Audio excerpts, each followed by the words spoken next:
Stephanie Gage, and welcome to the HerExchange Roundtable. So happy to have my guests with me today, Nicolette, Alita, Hannah, and Crystal. We're going to start today getting right into it with the cuts proposed through the House, now going to the Senate, for the Corporation for Public Broadcasting, affecting mainly NPR and PBS, which are the two we're hearing the most about. So the question is, why do these cuts always come up? Why are we talking about it? Why is this being targeted for a tax cut? Crystal? Well, I think they come up because public radio and television stations get a lot of money each fiscal year. I mean, their budget is about $2.5 billion, I looked up. And what's interesting is they're going to get about, I would say, almost $500 million. It's like $450 million. And I think the reason why it comes up, we all know Republicans are fiscally conservative. They want to save money. Less government is better than more. Less taxation is better than more taxation.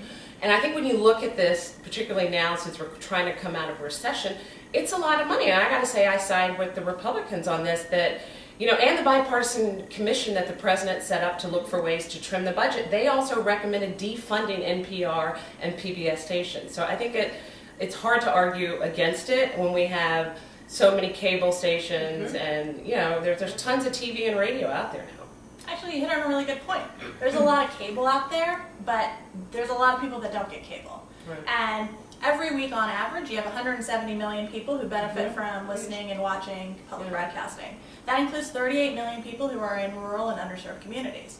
So these are people who, without public broadcasting, without the NPRs, without the PBSs, would not have the news to turn to. And let's remember that it's not just Sesame Street, it's also news. And news is transparency into our government. And that's really critical for our democracy to survive. Yeah, but I think they would still have news. I mean, I think it's hard. I think it's really disingenuous to argue that Americans in rural parts of the country aren't going to have news. There's a lot of free press going on. Right, but there's it's radio. also corporate news, which has serves a different purpose. Yeah. And so, I think a lot of us, even when we're not talking politically about public radio or public TV, what we're talking about is, do we want to get all our news from corporations that also have a particular angle to spin? They have actually more control from a corporation standpoint on the content that we're getting in our news, where public broadcast actually has a mandate to not be involved in the editorial content and the editorializing. I actually appreciate that as a consumer of news, not without partisanship. Do you think that exists? Do you think that is truly the case?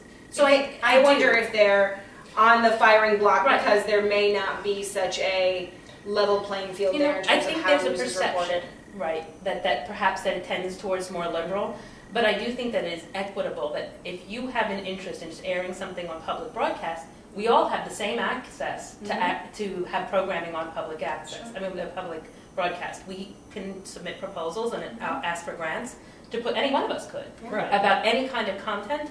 I do think that while it sometimes feels a little bit more liberal, it also has a broad array. That's something I tend to appreciate, and I think you don't get elsewhere. Yeah, but I think it's not. I think you could do an audit of NPR and PBS stations, and they're very left-leaning in their content. I mean, and they fired Warren Williams because of something. They were really quick to fire him. If he was a liberal, they would not have fired him as readily. And his comments, right, were not, maybe not politically correct, but things that a lot of Americans feel when they get on an airplane. Well, Rick Sanchez was also But, let go. and I also think that I want to go back to the $2.5 billion that both the radio and TV stations get. So if you back out $450 million, they're still funded pretty well. That's just the federal government. They get grants from corporations, and they get it from Right. from the public People that like- actually supports Right. it, which People like means you there's and me. actually an interest from the Right. public in having that broadcasting. Right. So it's actually saying that it serves the public. Correct, but they could still get along. I'm not buying the argument that they can't survive without the Well, $450 million. Wall Street Well, and also that's the knows question. That's what I'm saying. Can you pull the funding? If cuts need to be made, Right. they have to be made somewhere. Can you pull the funding and still have them exist in the same Well, way? we could pull Or funding does it from take Wall that Street away? that actually, was irresponsible with our Right. dollars. And, Absolutely. we also have the fact that even Don Rumsfeld this morning said, yes, we could take money out of defense budget that states put in pork on defense to a tremendous amount. And it's not about what the government needs. It's not what the military needs. It's what a state economy needs. So even Don Rumsfeld was willing to say there was money to be taken from there. Yeah. And moreover, I mean, you can say $2.5 billion. That's about $1.35 to $1.50 per American. When you have 170 million people who are benefiting every week from listening to public broadcasting, I have a really hard time believing that if you were to poll these people who are benefiting from it, that they would say, "Yeah, cut it all." I mean, this is the type of program But we're not Americans cutting, really. right, but remember, we're not cutting it all. We're cutting our funding. We're cutting the government's funding of it. I'm cutting a The federal, portion. no. The federal government's portion of the 2.5 billion is the 450 million that I was telling you about. So you still, I think that at this time when we're looking at a $14 trillion deficit in this country, I think everything's on the block. I think Defense, we can pick everything. things though that do not serve the public as much a good as public broadcasting does. Right. I also think that if we look at the mandate, the reason it's there, the very reason it was ever set up, why we have public broadcasting, was to serve a free press, to serve Right. information to the citizenry.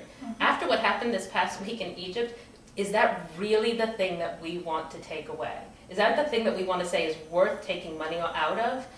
I think there are things that do less public good that could be looked at first. And that's the question. If you take the funding away, does it go away? Does the good go away? But Or is that does really the or question? does the is gonna good? go away. So I think that's the argument. Is you wonder, is now it completely off the table, and the good goes away? Is it no longer have this purpose, or do you have to just reevaluate where the money's coming in, or does it go away? I mean, I agree with Nicolette, excuse me. I truly believe that the funding, we should have funding cuts, but I think that there are better places that we can remove the funding. Do I believe that it would have an impact on our public radio? Yes. And I personally believe that these are small strategies to deter us or lure us away from the more important issues that are out there on their table. There is a huge budget proposal that is out here that we really need to have some important debate about, and I believe that this is not the place that we should be spending a lot of time to recommend cut budgets. Why is it getting so much attention?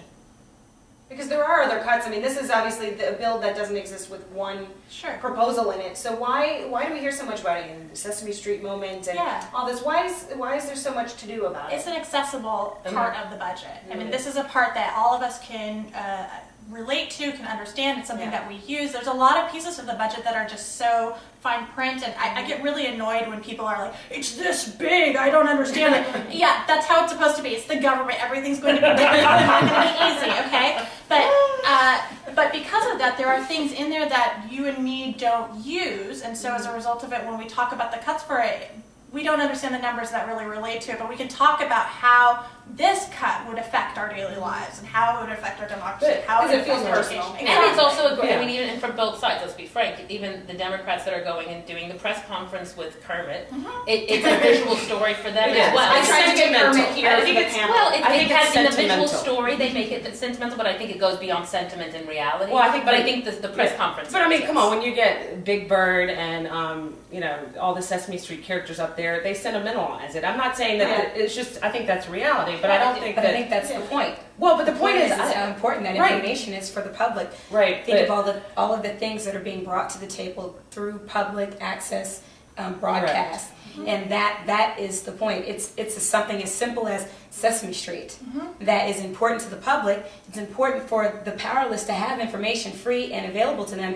And if you're going to limit that by the way of budgetary cuts, Right. that's important. That's something that people need to But I think- be aware of. But do we really think? I'm not so convinced that if we take the federal portion of the funding away, yes, some programs might suffer and there may be some programming restrictions, correct, but everybody in this country right now, private and public, sector, has to make sacrifices. So wait a minute, and I think it is agree. good. Public I agree. broadcasting is good. TV's good. Radio's good for underserved populations that don't have access to all the great news that we have access to here in Washington. Or But I think educational news. But I also think I'd be interested to do an audit to see how really neutral, news neutral. It has been done. Actually, they do that on a very regular basis. Yeah, but I mean, let's have an independent audit, bipartisan, that Congress funds, and let's see what the neutrality is. But here you just talked about spending more money. Like this, there are studies that have been done that have shown. Can I say what I actually Yeah, really think? please. So that one of the main reasons that we have a problem why the problem comes up year after year is that when information is given in the format that it is unfiltered, it is not by this media just prescribed fair and balanced versus whatever lean forward or whatever it is. When that's not the undertone that we know how to receive it and there aren't the clear rules, free press like this, public broadcasting is often seen as revolutionary.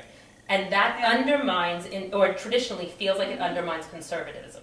Yeah. And I think I don't think that's true. I disagree with you saying that people who are conservative like myself don't think that free press. No, not free press. No, I'm saying the public. No, that's not what I was saying. Press No, undermines conservatism. No, I didn't say free press. What I'm saying is the public broadcasting, the way it's presented, is often seen as giving voice to the More liberal side. more liberal side. That's and it's Because there's been a conservative watchdog group, I can't think of the name right now, who did a study that found that NPR and PBS are left-leaning in their news presentations. But I think you can find that in anything you Okay, want. but you could probably give me a left-leaning think tank who would say the opposite. But that's what I'm saying. You can find it find either something for way. everyone. But I do Right, think that right, they are yeah. kept, and they have a mandate that says they must keep out of the content, that they cannot actually bias the content.